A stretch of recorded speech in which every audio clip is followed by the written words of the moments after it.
Well, I'm going to go ahead and call our Intergovernmental Committee meeting to order.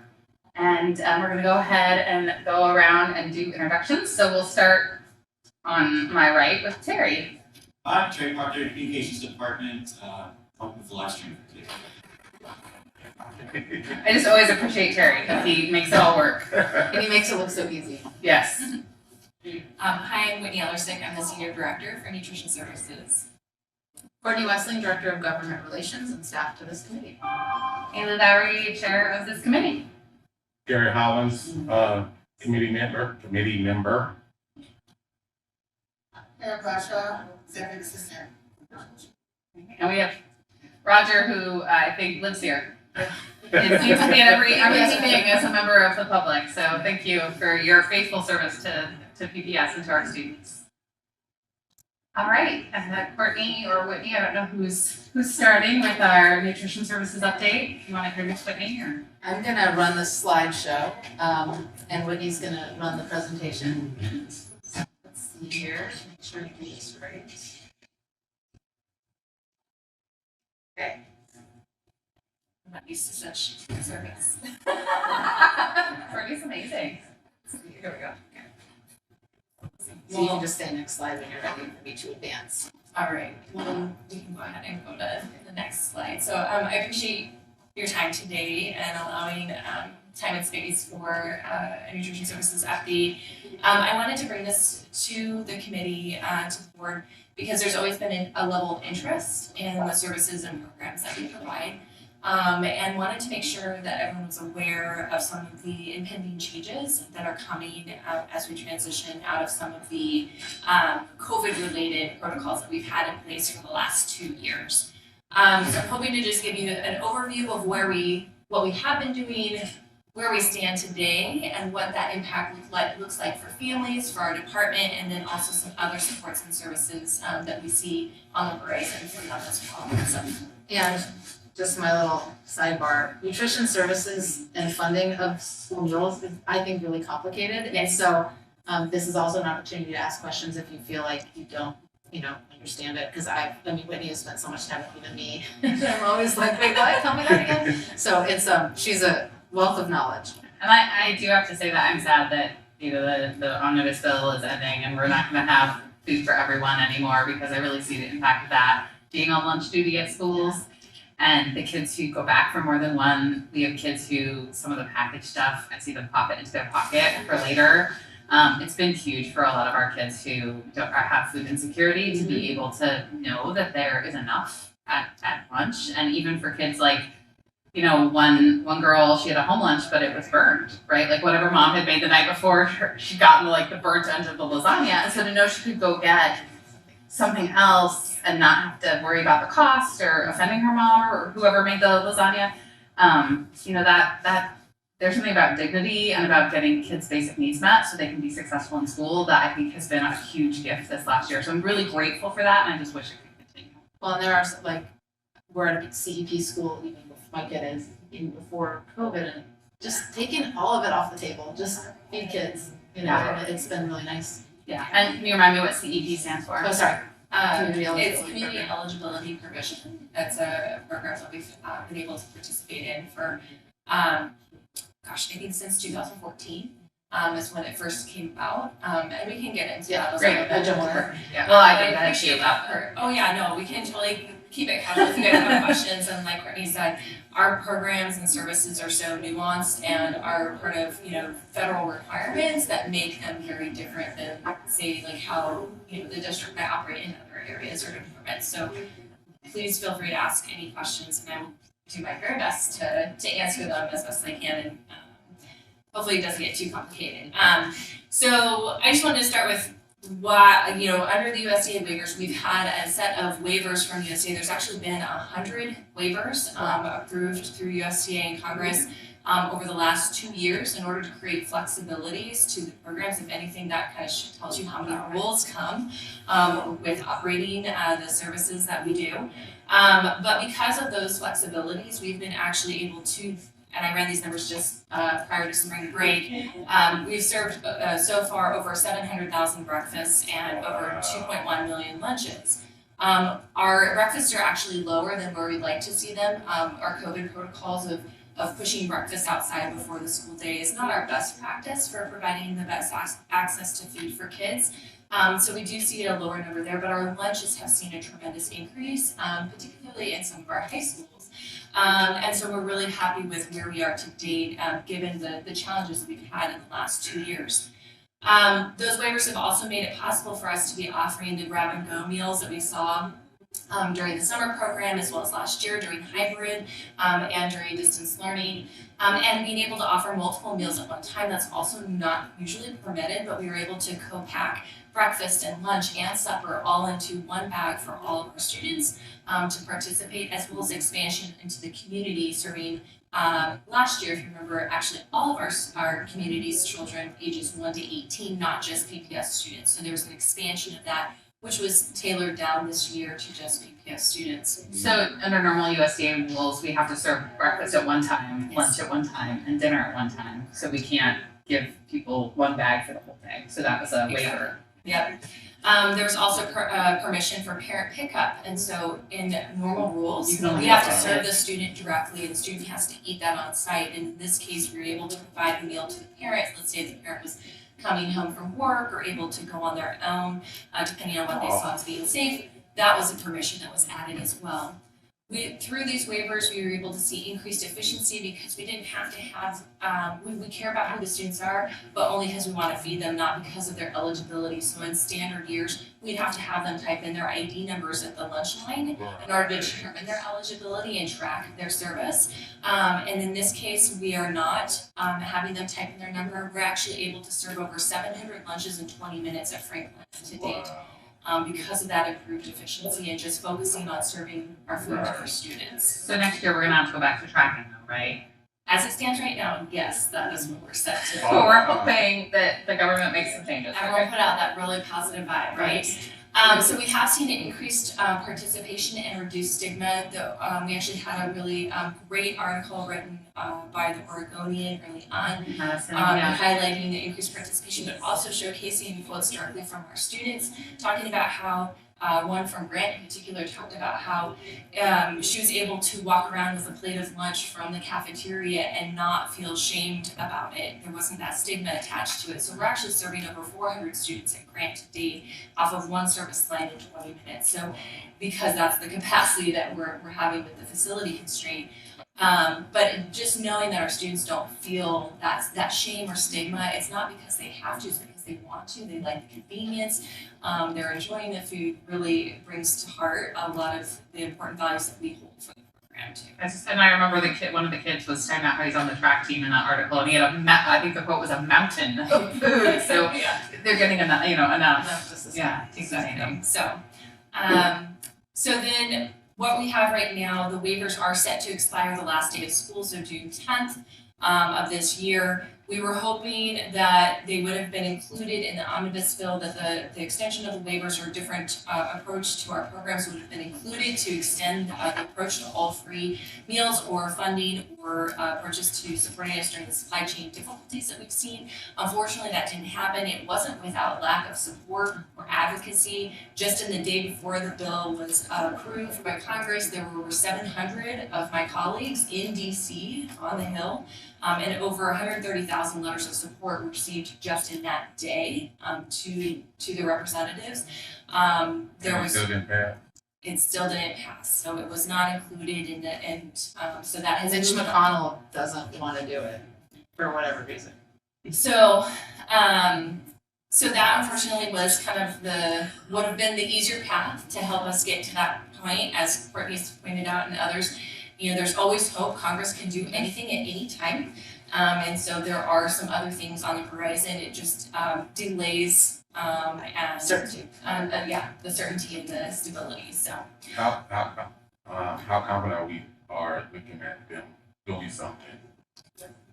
I don't know. There's a lot of efforts happening, introducing bills, trying to get this thrown in something. You introduce a bill, but then you add the bill to some other vehicle. So that's I think there's a lot of figuring out where something could fit, where the support is. There's still time. the Congress doesn't take, the long recess until the summer, until August, so I think there's still time, but, it's just frustrating because it seems like kind of a no-brainer, but everything costs money. So what does this mean for families? So with the waivers going away, as we alluded to earlier, this means that we currently with offering a daily breakfast and lunch at no charge to all of our students across the district. This will change starting in the new school year. We'll have to revert back to the standard meal counting and claiming based on eligibility for free, reduced, and paid eligible meals. This means that families will have to complete meal benefit applications, which they have not done in 2 years. We have been still processing in the 2 years, but the level of understanding and awareness has fallen off from what we can tell. And can I ask a question, because I think it might come up? Previously, we had like large unpaid balances, we had a big kind of debt. Where are we with the debt? Did it help to have these programs in place, these waivers in place, or is it pretty much the same? No, it remains the same. So the meal debt that's occurred, so what Courtney's alluding to is anyone who has, and I think you have a little bit later, but anyone who's eligible for paid meals, who's not eligible for any of the free or reduced price categories, we do receive a copay, a very small monetary copay for those students. The family is supposed to be responsible for paying the difference of that. In about a year and a half prior to the pandemic, there was a no shaming bill passed in Oregon. Great intention, however, lacked the understanding of the financial picture of what that would mean. So what happened is there was less incentive for families to pay for their school lunches. It amounted to over $330,000 in unpaid meal debt in a year and a half for our district. For my department. So that debt carries over from year to year until it's considered uncollectible. At this point, that would be anyone who leaves the district or graduates out of the district. And so those are the only ones that have been removed. So we still are over about $270,000 in unpaid meal debt to date, with still providing free meals for the last I remember when I was in high school, I had some debts right before I graduated, right? Like library fines and probably an unpaid meal from the cafeteria kind of thing. And they told me I wouldn't get my diploma if I didn't pay. Yeah. So does this no shaming law remove the ability for the school to hold the diploma? Yes. Okay. Yeah, the bill Which- does. Which is a good Which is an equity thing and a good thing, and it makes it hard for us to have any teeth to ask them. Correct. So again, the intention was great. Of course, we're going to serve students. We don't want shame attached to our food services at all. But it does carry the root of the problem really is that we don't have free meals for all students, right? Why we have that barrier within the cafeteria alone. It's been a conversation we've had with many people, specifically Representative Bonamici, who's come to visit us multiple times in different school settings. And she came during COVID as well. Correct. And she's coming back. Oh, I good. haven't emailed you yet. That's great. So that has been part of our conversations. The meal applications for eligibility for free reduced, we still do receive information on directly certified students. That includes our families who are eligible for SNAP, Title X, migrant, et cetera. Those are directly certified, so they don't have to fill out the application. Title 10 is McKinney-Vento. Correct. And then we also have our CEP, or Community Eligibility Provision, which I mentioned before. This is a provision that allows us to take all of our directly certified students within that school community and apply a factor to determine what that community would look like, almost like a census type of approach. And if they reach 40% of that population being directly certified, we can then apply for this eligibility for CEP for the school. There is a cost to it because the amount that we're reimbursed on free meals would be that percentage of directly certified students multiplied by the factor of 1.6. If it's not 100%, let's say that it came in at 90%, then we would have to claim 10% of our meals as paid eligible, which is substantially less funding, and we would have to pick up the remaining cost. So there is a cost to doing that provision. It's not always clear when people look at it initially. What has been helpful is that we have had, and I'll mention it later too, the Student Success Act actually provided additional funding to help us make it more financially feasible for our district to do more. So whereas before we had 13 schools on CEP, with the addition of the SSA support, we're able to group our schools into 50 schools and programs to date. So the school doesn't see a cost, like the families don't, no family has to pay, but the district just has to make up any difference, it doesn't hit 100%. And Correct. some of those schools hit 100%? Rosa Parks is one that hits 100% or more based on their eligibility. We have seen a decrease, so we do have to reassess every April, so we're about to do that here in the next week. And we do a lot of creative modeling in order to get the most schools and most programs into this provision. But again, this happens in April. If we can, in theory, lock in a rate for 4 years. However, if we move grades or boundaries, then I have to reassess, and our district does that often. So I have to usually reassess every year. So I'm just gonna ask a question about how the funding structure works, just to make sure I understand. So what I understand is we have our costs for feeding the kids, right? The food, the nutrition workers, all of that money of what it costs to feed a child. And then we get some of that reimbursed depending on, like a small percentage of if it's paid, and other percentages from other federal programs for if it's free and reduced lunch, those kinds of things. And that the paid, like when what families pay is a portion of the actual cost, because we are getting a little bit of reimbursement for that. It's subsidized. And that when families don't pay when those debts, then the district has to, cover those funds through our general fund. So my department. Your department has to cover it. Yeah. The only time that the district would provide any funds to my department would be if we financially did not break even. So that 300 or 275,000 in debt, had to pay for the food that has been eaten and consumed a year and a half ago. So how does that sort of be carried within your department? It's held in our department. that's how our department functions. We're actually reimbursed after the fact, based on the number of meals that we serve correctly. So we're not reimbursed for costs. So whatever we serve, we tally up the number of meals that we serve. If we do that correctly, we send that off to ODE for a request for reimbursement. So we usually see the reimbursement within 90 days of the actual service of those meals. But it's not a reimbursement at cost, it's a reimbursement at a flat rate set by the federal government. And is that flat rate set across the country? Yeah. Because there's no factors in our nation about different. Nope. And nutrition services workers are also paid through your department, correct? So when we look at, I know we've talked about nutrition service workers are one of our lowest paid employee groups, it's one of our most diverse, and we did give an increase, but as we talk about that, then that has impacts on your department and how that funding functions. Yes, that's correct. So Can you just make it easier to feed children? Yes. That's why of all the things that our government fights about and all the things we're divided on, can't we as a country be like, we need to feed kids? Just here's some money, just go. Yeah, please, and it's not that much money in the grand scheme of things, right? Like our $1 trillion federal budget, and we feed our children. I appreciate that. Yes, we for sure. And there's lots of things we see. The interesting thing for our department is the more students we feed, the more efficient and effective we are. So we actually can see better, more cost savings with that. Because of the reimbursement. So the more kids we feed, the more reimbursement we get, and that's how? Well, and we also hit an efficiency level on my team. So the amount of food that we're purchasing, we get better deals on the food if we buy in larger quantities.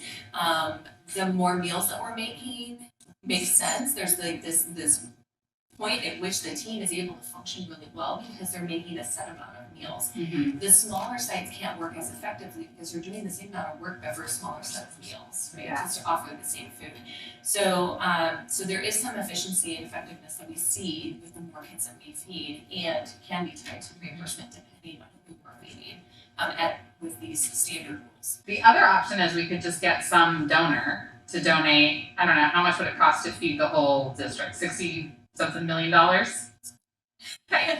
So if anyone's watching and you have like $65 million lying around, have any more money? the bombers, if you want to donate $65 million, you can feed all PBS kids for a year. Yeah. Okay.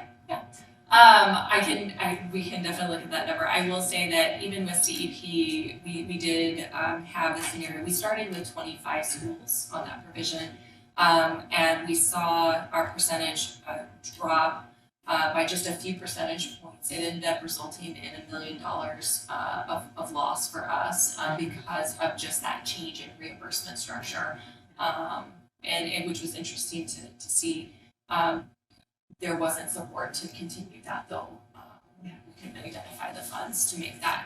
And that's a conversation for us to have as board as we look at the budget is, what would it take for us to move as a district to be paying for all lunches?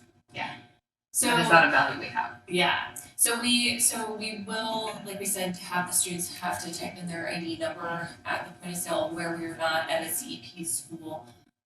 So that we can track our services. And the other piece of this is that we won't be able to serve meals to the Online Learning Academy. I was able to finagle that in to the waivers this year. However, USDA has some older language that refers to a school as a brick and mortar, and the fact that a service has to be provided to a student in person, they have to eat it on site. So I'm currently making meals every Tuesday for our Online Academy students, and the families are picking up every Wednesday at 4 locations that would have to halt because there was no permissions to provide food. Probably have to make that cost come up. Correct. Yeah, it just wouldn't be part of this program or. So we could do that, but then there's a substantial cost. Correct. To the district. Great. You just like right onto my presentation here. So what does this look like? We talked a little bit about funding. So what the funding level right now, because we're operating under what's called our summer feeding program, our seamless summer option, it does carry the highest reimbursement of any of the USDA child nutrition programs at this time. With reverting back to National School Lunch Program, it actually would mean a 40% reduction in funding. So as you see right now, I receive $4.50 on average, $4.56 per lunch to pay for the labor, the food, the equipment, etc. It would then revert back to a more standard claim of receiving $2.91 per lunch for a free meal and 33 cents for a paid eligible And that's the lunch. subsidized piece. That's the subsidized piece. So then we charge our families like $2.58 or whatever to make the difference between $2.91 and Yeah. 33. Well, so there's actually Because that's not the cost. Because it's the cost of the meal. That $2.91 isn't actually the cost. there's one point. So yes, so the fun part is there's more rules with that, and there's actually a thing called paid lunch equity. It's a paid lunch equity tool, so the government really wants to make sure that we are not subsidizing the paid meal lunch price with the free meal reimbursement. And so what I will have the pleasure of doing is coming to you all with a meal price proposal for our paid lunch price here in the spring for you to approve or review. Please know that this is just what has to be proposed in order to cover the cost. So do we increase our paid meal price annually, generally? What we reevaluate every year, depending on the tool. If we don't have to, we don't. If we do, or we foresee increased costs coming, we try to make it as minimal as possible to our families, and make it any 5 to 10 cent, no more than 10 cent increment each year, so that it is hopefully a minimal increase as we progress forward. Well, and I think, maybe I'm wrong, but having worked at the health authority with Medicaid, just because you aren't eligible for free or reduced does not mean that you're not this close to being eligible. Right. Correct. So a paid meal for a family with resources, dual income, etc., great, they can afford it. But you could still be technically not eligible for any subsidization and not be able to afford to eat lunch. Absolutely. Okay, I just want to make that point because I think it's really a important huge that you can be barrier really for some close. families. Yes. Yeah. Because as we mentioned, it's a federal program, and our eligibility is based on federal income guidance, right? And so within the Portland metro area, we know that is not what we see reflected in our communities. So we are going to see increased wages for our team members. That is included in what I'll have to make work within the $2.90 or 33 cents. Our DC, I have 3 represented groups within my department: PFSP, DCU, Teamsters, and SEIU. So we'll be heading into negotiations with SKU soon. And then non-rep as well. So all of that will come from our budget based on those projections of reimbursement. And we'll need to retrain all of our staff on cashiering, how to handle meal benefit applications and meal count payments.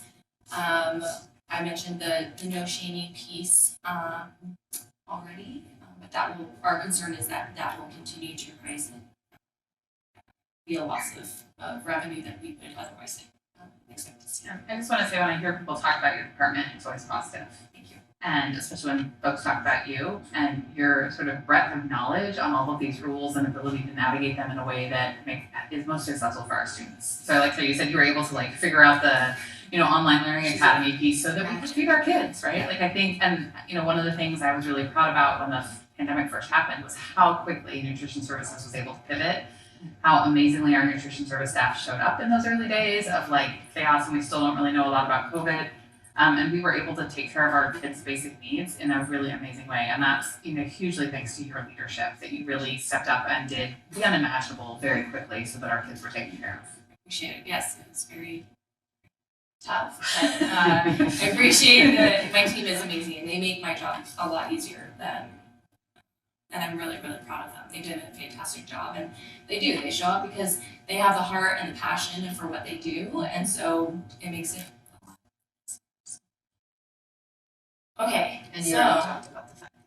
Great. The meal yes, kits. and I'm gonna yes, that will be coming. Okay, so a little bit more about the budget piece we talked. So we are financially independent of the general fund, and so like I said, if we serve meals correctly, then we're reimbursed at that flat rate. Can you say more about serving a meal correctly? I'm very Correct, interested sure. in that. So since we talked about there's a lot of rules around food, serving kids, right, that makes it complicated.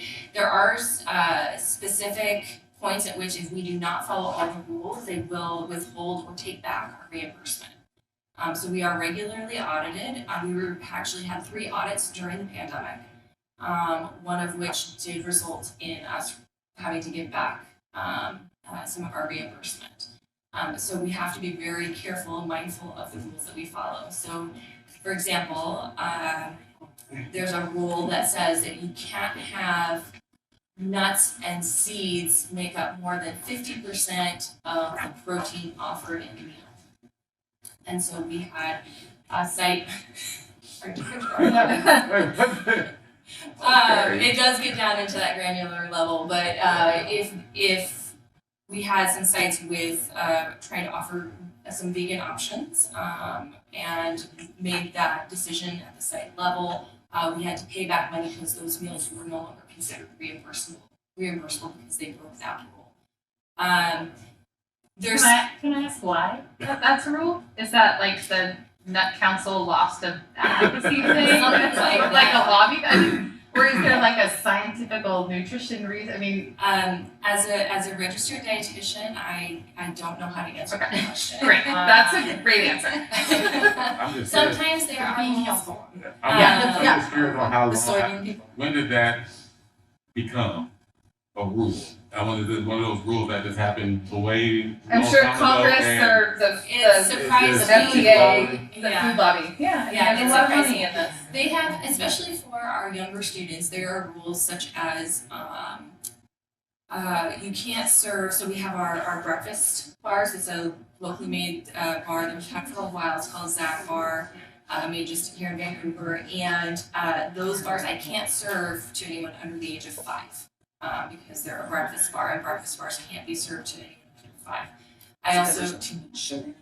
no, doesn't say anything about sugar. Just no breakfast bars, no scones. I don't know where the scone people were, but Yeah, they were not in the room. Well, and I remember back in the day, in the 80s, when there was the debate about is ketchup a vegetable, yes, right? Like that was the conversation because does it count as a vegetable in a school lunch? I mean, so there's been these conversations about what is healthy for kids, what is beneficial, what is right for a long time, and then that just gets more and more complex as more rules get added in. yes. And So then politics. and and they all don't the always politics, make sense. So like I could serve a chocolate chip muffin to a 3-year-old, but not a scone.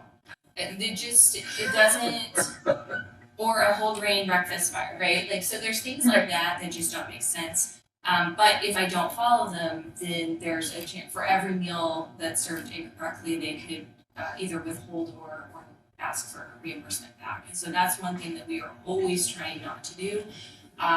So I did swallow my pride on that one in the last year and let it go because it was a nominal amount, but it still hit and stung a little bit. So that's what it means to serve a meal correctly. You follow Yeah. all of these nutrition guidelines, like I can't serve a breakfast bar to someone under Right. 5, or nuts and seeds can't make up more than 50% of the protein, or Correct. yeah. And the or it could be on the service level. So when you see, if you've been to lunch service or even breakfast service, the students are always asked to take a minimal amount of food. And it's usually my team asking to take 3 out of the 5 food groups, and one of those 3 groups has to be at least a half a cup of a fruit and or vegetable. If the student chooses not to take a half a cup of fruit or vegetable or choose 3 out of the 5 food groups, we're supposed to not claim that meal. If we do claim that meal, that'll be a finding and we will be asked for reimbursement back. And so our cost for that would not be covered. So it's all there's a few different rules and restrictions. So if a kid it's better for us if a kid takes oranges and throws them away. Correct. We get reimbursed for that. But if they're trying to like not have food waste and they don't take the oranges, then we don't get reimbursed for that. That was one of the new rules that was added in 2012. Right, which I understand is about childhood obesity and wanting kids to eat well, but then we also know that food waste is one of the biggest causes Also, of could we give climate change. uneaten oranges to someone living on the street? Right, yeah. No, there's a rule for that too. I know there Yeah, is. you There you is. can't give things away, and I know we don't have the capacity to compost, Yeah. right? Like so. Correct. Well, yes, we have mitigated with that. We do have Right. via the back of the house. The back of the house does collection. it, but the And the front of the house, we're working with Monica and others to set up some strategies for front of the house collection. We do donate regularly on that side, so I don't need to be too. But I'm just kind of Start, mocking a little bit the federal rules of Absolutely. you're trying to solve the problem of childhood obesity, we're trying to help our kids make healthier food choices, that's all great. And then we've got these unintended consequences, Correct. right? So it's when you're trying to legislate Yes. these things, it just becomes really complicated. And we have advocated for that since some of these rules have taken place, that to address the root of the issue, that inherently some of these rules and implementations have caused some of these things to happen. Unfortunately, there's very little. People don't want to change the rule that's in place because of the good intention, and so then if there's more incentive to create the organic bin or create the worm bins, or what are your solutions to, as opposed to the preventative side. And so that's the hard part for me, is because why not prevent the generation of that waste, as well as from a cost resource perspective, it doesn't seem as responsible by end either. But while we continue to educate and promote the healthy foods within the meal stuff.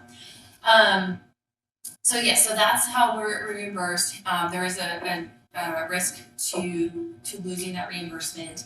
So besides the content of the meals and then the serving of the meals, are there any other ways that meals can be incorrect?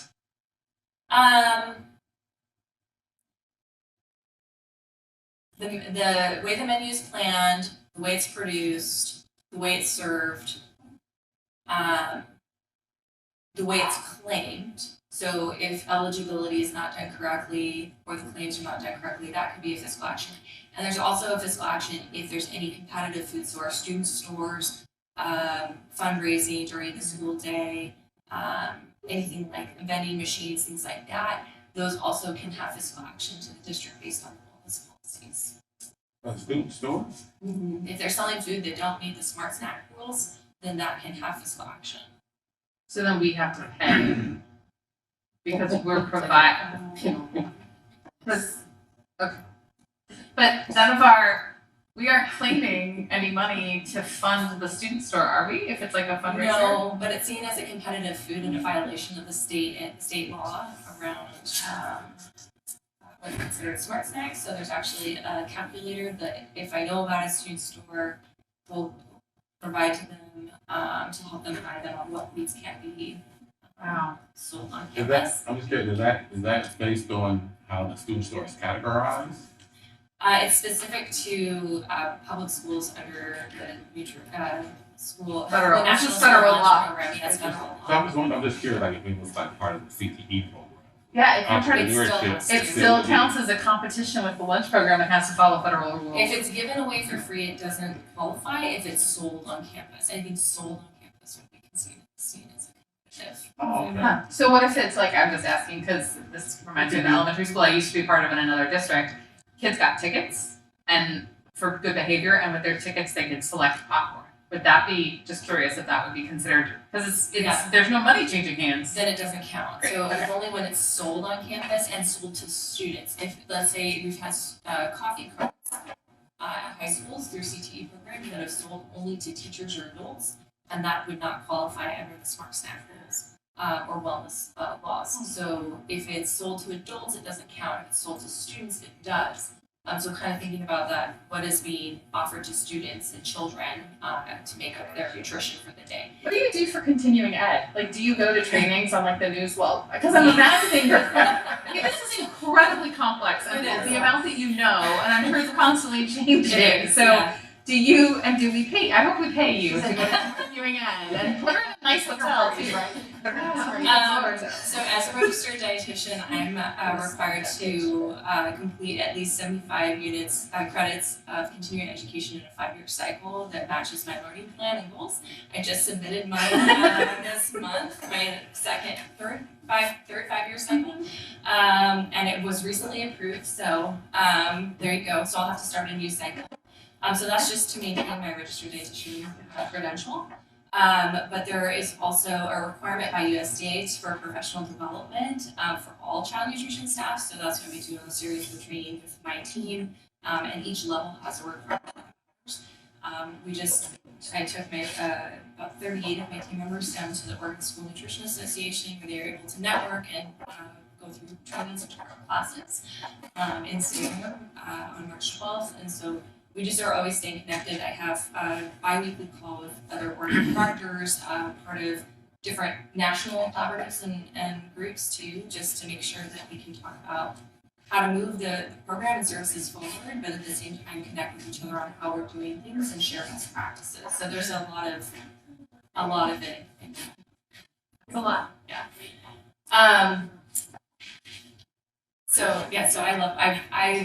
So I've been here, this is my 15th year with the district, and so I love my work. It's a wonderful job. It's always challenging. I learn something new every day. Every day I learn something new.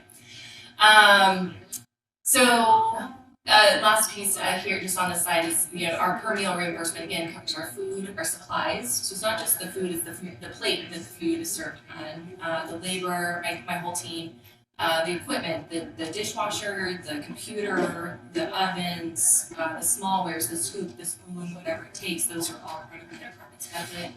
And so just getting down to this is a pre-COVID representation of our food costs and what it takes. But obviously we're seeing increase in prices resulting from the supply chain impacts, and we were seeing supply chain impacts prior to the pandemic. Yeah. We were just seeing it escalated every time. And we foresee that will continue into next school year, if not beyond that, at this point. Do the reimbursement account for that and cost escalation? That's what we're trying to advocate for, because that $2.91 from the National School Lunch Program did not account for. We haven't utilized that program in 2 years, so we're hoping that there will be some adjustments to that. We probably won't see that until July of when those updated reimbursement rates will fall. So our fingers are crossed for some adequate or an increase in funding at that level to account for it. We are receiving some additional supply chain funding support from the federal government. I just sent in our attestation that we would like to receive it. However, there are stipulations on how it can be used. So it can only be used for certain foods, specifically raw ingredients, and so we have No nuts and seeds. nuts and seeds I think actually would qualify in this. Yeah, I know. We're gonna be nuts and seeds. Only 25%. Yeah, I know. 5%. Yeah, so it can be used towards whole foods. I was just there's a lot of stipulations. It can be used for like milk, fruits and vegetables, simple items, but something that's like already pre-made cannot be. No breakfast bars. Used, like breakfast bars or pizza or things like that. Yeah. So we'll just have to be mindful of not using those funds specifically for that, but it does help a little bit in that way. I mentioned the Student Success Act, so that is a really great thing that passed. We didn't get to try it out with the pandemic coming when it did. But we are excited the fact that we were able to elect in this last year up to 50 schools and programs. We're going to reassess. We'll keep you posted on what that looks like for this next school year. We also had a new income category for our families within Oregon that increased eligibility up to 300% of poverty. And so while that's not recognized by the federal government, we will be submitting, we will track the eligibility of our families and then submit for reimbursement at the state level for that. But it's a true benefit for our families that are captured up to the 3% of poverty guideline. And then there's another push for breakfast after the bell, which is our best practice. We serve, whenever we're serving breakfast before school or in the cafeteria, we see a third of the participation that we would see normally. And a great example is at McDaniel. A number of years ago, we had breakfast after the first period. We served 900 students breakfast every day. In a subsequent year, it changed to before school, we served less than 300. So just changing the time and the access point can make a huge difference. I know that my high schooler is like Especially not for enough high awake, not awake enough to eat until after first period. Yeah, I was recently at Roosevelt High School and welcoming the students in for the day and serving breakfast, and you could tell they were just not ready for my excitement to see them. Oh, I feel that so much. Yeah. And welcome them in and serve them breakfast. They were not awake. They're still processing, right? They were just getting used to walking in the door. So, but when we have it after the bell, even for our elementary students, it makes a huge difference. It just puts it a little more accessible. And with some of our transportation constraints, those on the bus are able to get off and grab a breakfast, take it to class without having to think about going to a different area to get food. And so it just really is a welcoming environment. To note, Oregon a number of years ago also passed that if breakfast is served during the school day, up to 15 minutes of that time can be used as academic time. So it doesn't take away, I just want to make a note of that, it doesn't take away from instruction time. If students are eating breakfast in the classroom, it still is counted as academic. And I know a lot of teachers do things like read aloud or other Yes. stuff during that time. Yeah. So how many schools do we think will have breakfast after the bell next year? Good guess. Is it 10? Is it 20? The state is going to tell us Okay. which schools they will be. But They is have this like a pilot program or something? Or? It's required under the Student Success Act, so if the school, and it will change year to year, so if the school hits 70% free or reduced individually or higher, they will be required to offer breakfast after the bell. And so that would be seen. So some of our higher eligibility schools would be part of this. Part of this provision. Why won't we do it for all our schools? I asked that question. So this And is state law, right? yeah, So breakfast this is after bell is state. state law. But definitely, I mean, as a district, we can choose to elect something that's more. This is just the minimum at which we're working. So if we do breakfast after the bell, though, students who pay will still have to pay. Correct. So this is definitely ideal for those, like for our 50 schools and programs that offer Because they breakfast will at no have to charge. pay. They don't have to pay. We can just sell breakfast at that point. Right. But if we're trying to do breakfast after the bell for all of our schools, then we would have to have We'd have to have some way of tracking it. or again, our donor, whoever is watching. Oh, that You would, know. so going back to what you're saying, like, if we was to do something like that, would the district have to pick up that $60 million to feed all our kids regardless? Yeah. We'd have to find a way to find that money because it's not coming from the feds and it's not coming from the state. But it feels like it would be a hybrid, because we could get reimbursed for certain We could. So certain whoever students or certain numbers. So yes, so at those schools that are not CEP eligible, we would take the difference. We could flush out the difference because the state picks up the copay for the reduced price families. That was done in 2009. And same for lunch. That was 2015.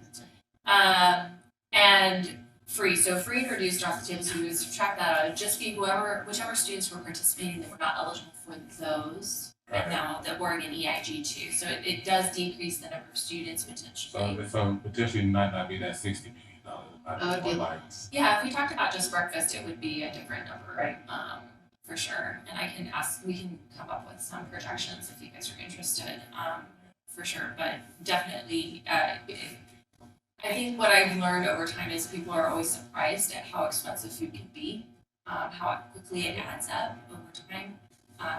Oh, especially when, the way that we do school meals now is very different than as we were all coming up. Right. Yeah. We're trying to be culturally diverse and that costs more money, things like that. And we're trying to, offer fruits and vegetables and fresh foods and a variety of foods. And I do think, I would like to see us continue to pay our nutrition service workers well. One of the things Chair DePass often says is we want to be the employer of choice. And so how do we do that? And that that's a conversation around the budget of how do we support your department. Yeah, it's not, you're right, it's just not the food. It's not people, it's the people. I will say that we try, so out of our budget, out of what we have, we usually see at least 90% of our budget of that reimbursement going towards the food or the people making the food. And really try to streamline as much as we can on the other incidentals as we can. So really try to show that focus on direct services to our students. But I think this is one of those really great places. People all the time will say, well, why don't you just cut more at BESC? Why don't you cut more administration? But I think this is one of those cases where we need members of your team to administer this because it is so complicated because there are so many rules and it's really important we're doing this well so we get the reimbursements so that we're getting the kids the correct nutrition. And so I liked what you said about you're working with your colleagues across the country, but how can we move this forward? How can we advocate for students? How can we help teach students, to make generational choices around eating and then also to reduce food waste? And that's why we need administration is to do that 10% work that really undergirds this program so that our students can eat and that we can continue to maintain a great nutrition program for all kids.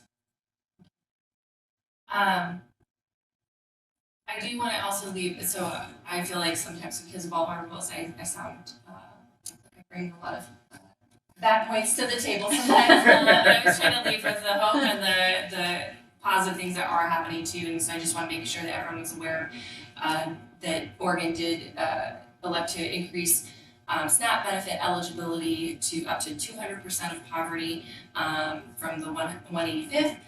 So that does increase the number of households that may be eligible for SNAP benefits. And so with that, if we do see a higher number of families eligible for SNAP, it does feed into that CEP calculation. Explain that percentage.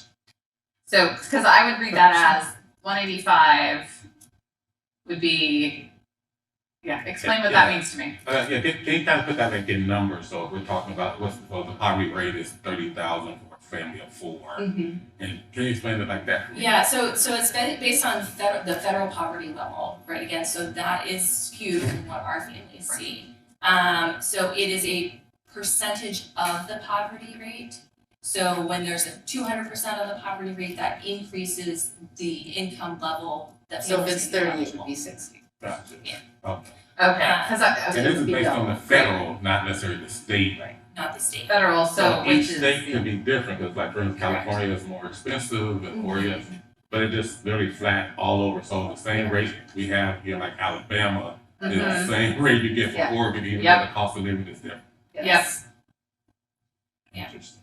So we do, we can see a number of families that could benefit from this. My team is working on a series of communications and working with our partners and liaisons here in the district to try and advocate and share with families about this opportunity.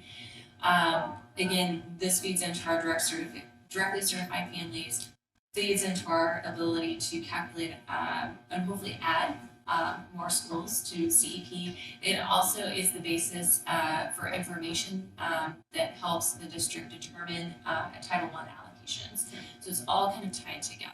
So that's why we're trying to share with families about that. So I just pulled up from the Health and Human Services, and it's for a family of 4, it's 27,750. That's federal poverty level. Yes. So it'd be double that I have to do the math now. 55,000 for a Which is family of still- 4.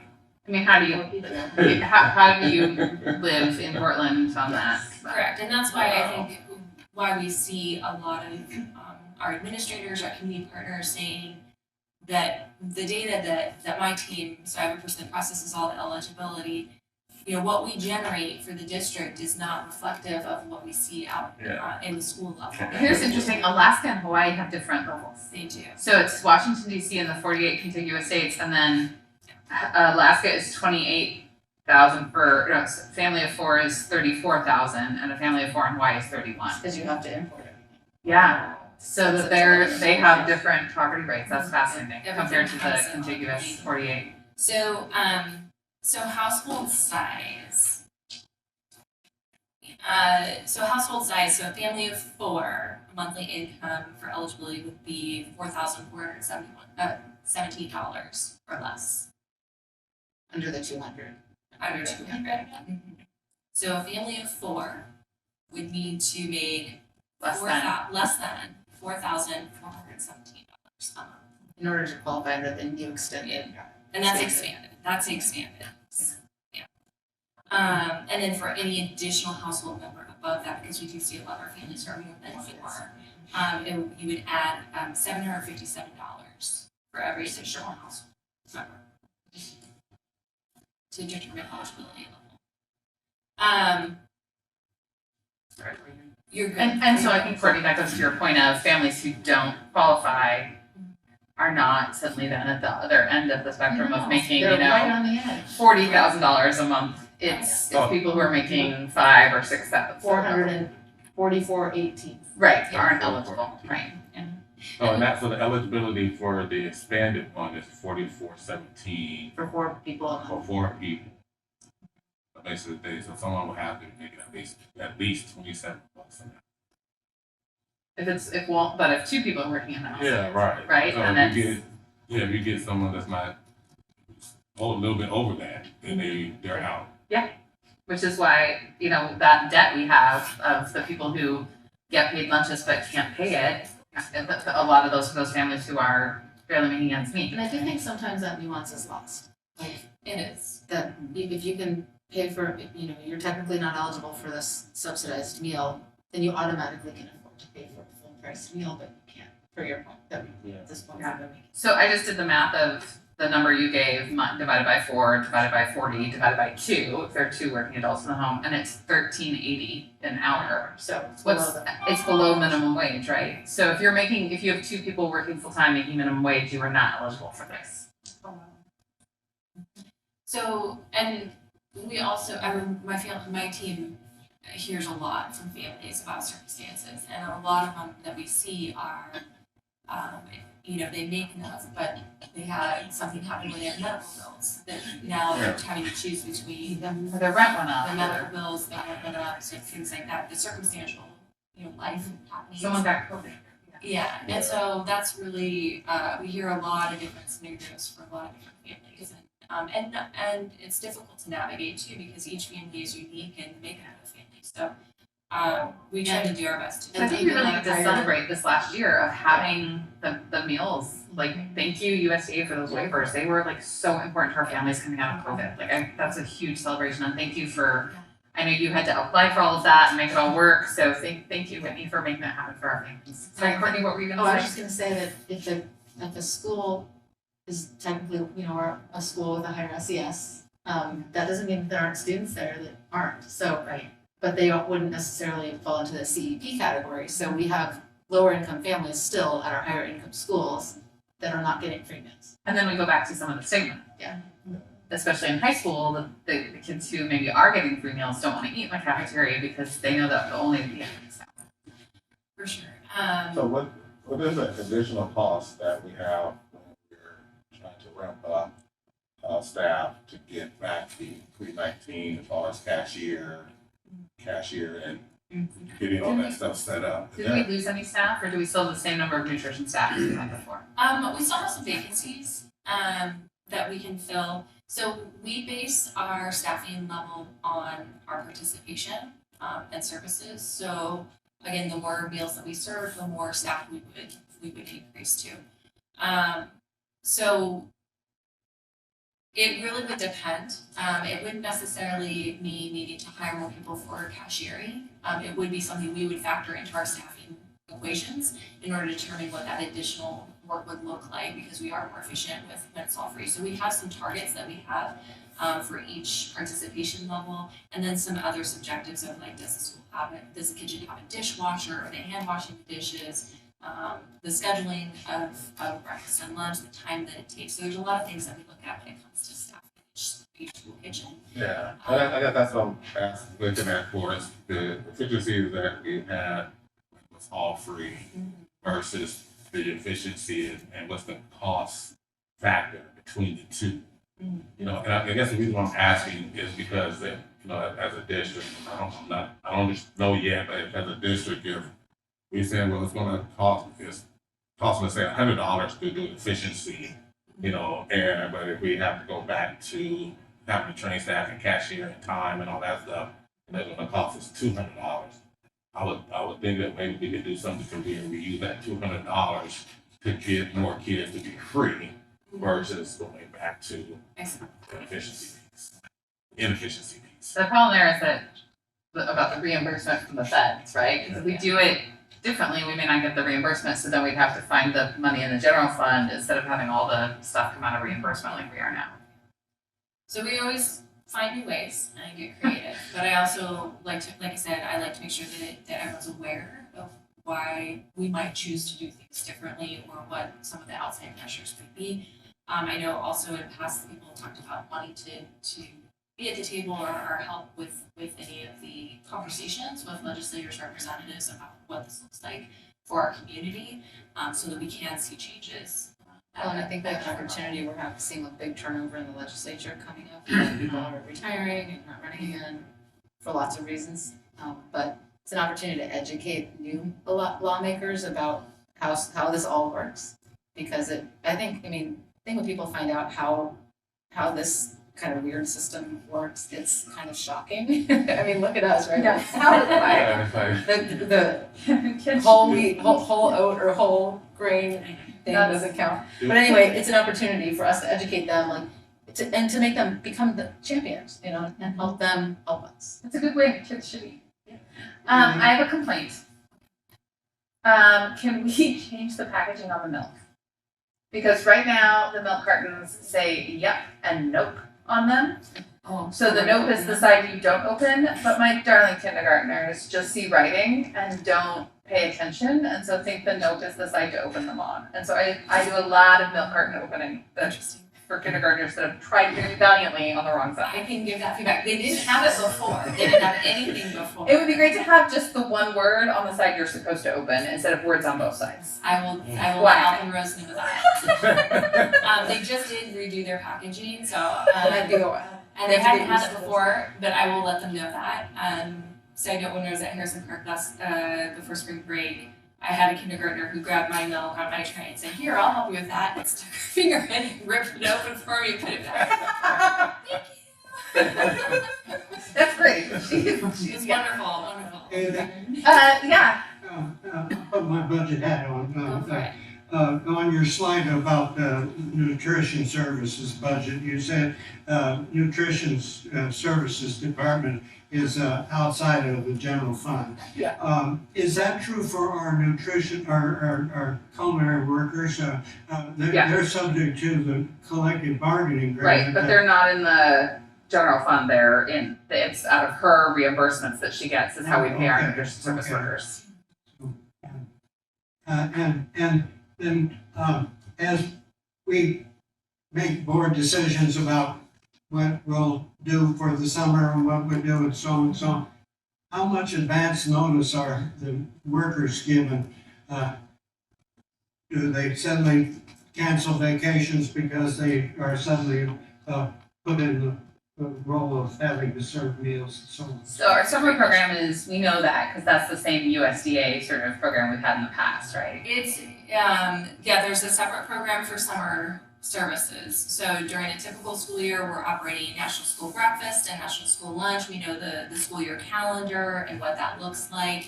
Come summer, it's based on the partnerships or the programs that we have in our area. So a great partner in the past has been Portland Parks and Rec, and we've provided all the meals to those programs. And then currently we're working to try to identify which schools within the Summer Academy hubs will be able to serve. And so, Roger, to your point, I ask, because it's not part of their regular calendar, I asked my team in February who was interested in the opportunity for extra work during the summer, and try to give them a date range and ask them, do you want to work the whole time? Do you want to work a couple weeks? Are you hoping to have time off? And then from those who are interested, then I try to see what capacity we have to offer and match that with what the services are at each location within. We normally serve, and we've had anywhere from 55 locations to 85 locations during the summer that we've served for about a 10-week period during that time. So we try to do our best to match it, but it doesn't usually end up being the same level or number of hours of work for the team. But if they don't want to work, they don't have to. And then in the fall, if we're gonna have to make cuts because we think we'll have less students eating lunch because of the change in the plan, is that, I mean, how are you looking at that if we may have to lay off or you said you had vacancies, so I'm assuming you would reassign people. We do. We still have some vacancies, and so just to this point, so while we are financially independent of the district, we have not seen a shortfall. We've had a break-even operation. We're in positive since 2004, and that also has been we've had no layoffs in our department since 2004. And so we've been able to maintain. So what we normally would do is and this happens when we close the school down, right? I was here for the K-5 middle school to K-8 conversion, right? And Now we're going backwards. Yeah, and opening up new schools. So whenever that happens, and we have anyone who is looking for a new assignment, we usually have a new assignment for them. It might not be the same location they were in, but we've usually had work for them to do. And we always can use our team of rovers to be boosted too. So if they don't have an actual location, they can be a rover until they find a new location, because we do have enough turnover that usually more positions open up. We actually saw a tremendous amount of promotion within our department. So a lot of our assistants in the kitchens became leads. And so they were able to step up and learn how to run their own kitchen over the last 2 years. So that's been a really great thing for us to see. And so that's where we also saw some vacancies occur within our assistant role. So we usually find a home for them and in every assignment. But and that would be, I think, what we would probably see in this next year. I can't foresee that we would need to reduce our staffing by any means. We usually need more help than we actually have. Gary, do you have anything else?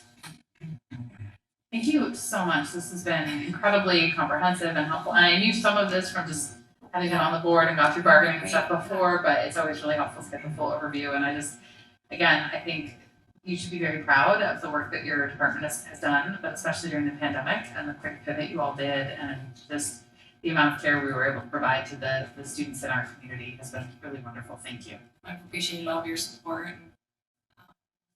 And I have a great team, like I said, so we just keep going forward. And I just want you guys to know what is happening, like I said, and to know that there's still some advocacy being done. So if anything changes, hopefully we'll have something to share. But we'll always be thinking innovatively and trying to navigate those rules as best as we can. But if you all have any input, like on the milk carton, for example, I'd be happy to pass them along. We're always looking to improve. So while we're proud of what we do, we're always looking to do better, and we can. So we're always open for feedback. Appreciate your guys' time. Thank you so much. All right, our next topic is to talk about things that we as a community might want to learn about, or things we might want to discuss going forward. So, Dr. Hollins, are there any intergovernmental pieces? I think, Courtney, one of the things I'm really interested in talking about is some of what we were talking about.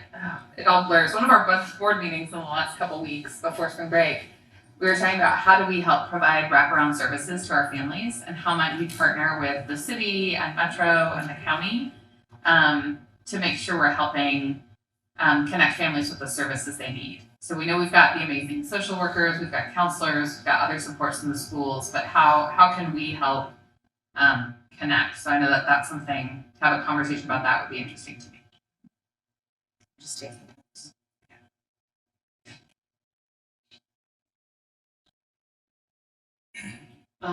Another thing that we're probably gonna bring up in April, we'll talk about it. I haven't asked you officially. That's fine. is the work that Judy Brennan's been doing to create a right to return policy and sort of how that is all shaking out in terms of formal structures. Yeah. And we've been having some conversations with ODE about, some state rule changes, but right now we're waiting to hear back. So we may have an update. So that's about students being able to transfer back into PPS Yes, because so of our if they've been historically black displaced, schools. And because we can't make decisions, we can't talk about race, we can't talk about certain things when we make transfer decisions. Mhm. So we're trying to find a way around that to know that if you've been displaced because of redlining or housing, all these things, Right. Your family's been displaced, but you have a legacy at a school, then you want to come back and send your kids there. We shouldn't make it that hard. Yeah. If the school has room for a family to come back. So, and traditionally the schools that are most interesting for people to come back to do have room. And we've had some interesting emails from families who want to leave PPS, arguing that our people transferring out of PPS should have the same rules as people transferring in. And one of the reasons we don't have that is because we do want to encourage families to return to those historic schools. And because we can't talk about race or other things, that's why those rules are not the same. Yeah. And I understand that's hard for families who want to leave PPS and go to Riverdale or wherever. But that's part of the reasoning is why they're different, because it is an equity issue. Yeah. It's I'm just curious, why can't we talk about it's federal law. Yeah. We can't make decisions using race as a lens during things like access to education. It's to prevent discrimination, but sometimes it means it hampers us our ability But to. there are ways, there are ways to Right. think about it, and so the city of Portland's Housing Bureau uses displacement as a factor, and so we're trying to mirror that language, or, get ODE to understand that this is a longer term. I think they're looking at it, and I don't want to speak for them, but from my experience talking to them recently, there doesn't seem to be that much interest, and it doesn't really matter No. if there's interest or not. We If should do this the is the right right thing to do, then we should figure out a way to do it. And so we're trying to work through that right now, and so we're waiting. We had a meeting with them a few weeks ago, and they were going to do some internal conversations to come back to us. So we should have an update on what they can or can't do at the state level in the next couple of weeks, and hopefully have more for you all. So the piece about race becomes really interesting when we talk about our charter schools. Because when I was on the charter committee, our schools would often talk about how they wanted to be more diverse and reach more diverse student bodies, but they can't have race be one of the factors during the lottery when they decide who gets into the charter. Because we're prohibited from using race in matters of education like that. So that's an unintended consequence of this law that was supposed to be anti-discrimination, means that, so we can weight different things, but, so that's always been a challenge for some of our charter schools and how they want to more reflect PPS, but when they have fewer families of color applying, it makes it, and some of them have figured things, other We can use lenses. culturally responsive CBOs, we Right. can use our partners in that way, but that may not get to all of it. And so we want to try to figure out ways to make it easier for families to be able to make that choice. Anything else, Terry, you might, Roger will get to you in a little bit. Is there anything else you might want to see this committee address? at the moment? Well, obviously, as things pop into your brain, send them to her, send them to me, send them to Roseanne. I think another, so there was the huge houseless camp that was cleared in Cleveland, there behind the McDonald's, and when I drove to school yesterday, there were 2 really large tents there again, so after several months, some folks, I don't know if they're the same folks, but it's a great location, so folks have moved back to that location. And I know we've been getting emails about, after one of our last intergovernmental committee meetings, I had said, that camp was cleared, but there was another camp on the other side of the parking lot, which is a different camp that families were trying to get moved, and I don't know if that camp's been moved. So I think continuing to figure out how we as board members can help advocate with the city and have conversations about how we can be advocates for helping families feel safe around our schools is a really important one. And I think again, Director Hollins, you had mentioned at our board work session a while ago, how do we help educate our legislators about school funding? I know you guys talked about helping some of the turnover and helping folks understand about school nutrition, but I do think, It's the overall picture. yeah, I mean, I think of that, the thing that sticks with me is our budget for staffing increases 4% a year. So if our state school fund isn't increasing 4% a year, we're not able to maintain current staffing Well, levels, we period. have been doing well, you saw the letter from the BIPOC caucus members. Yes, and I wrote back And then to we that. also had, and I appreciated your response to them. And we also had a briefing with Portland area legislators the Friday before spring, or recently. Yeah, they're all running together now. And really tried to break it down to show them that, we know you're hearing from constituents, we know you're hearing from PAT members.